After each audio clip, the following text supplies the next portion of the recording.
Beredar sebuah video seorang wanita menangis ketipu uang sejumlah 16 juta rupiah, usai mengisi alamat link yang dikirimi oleh nomor yang mengaku dari bank.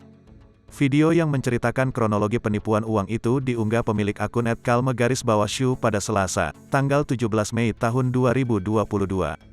Dalam video itu, seorang membagikan pengalaman temannya yang mengalami musibah kehilangan uang 16 juta rupiah di rekening banknya. Dijelaskan awalnya, temannya itu mendapat kiriman alamat link yang mengatasnamakan bank milik korban. Bank tersebut mengabari bahwa terdapat update biaya transaksi, dan meminta nasabah untuk mengupdate melalui link tersebut. Korban kemudian lantas mencobanya. Namun, setelah korban memasukkan beberapa data, ternyata mobile bankingnya terkena hack. Akibatnya, uang yang berada di rekeningnya hilang seketika.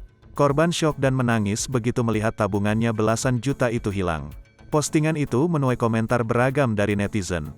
Beberapa netizen mengaku pernah mengalami hal serupa dan meminta agar selalu waspada.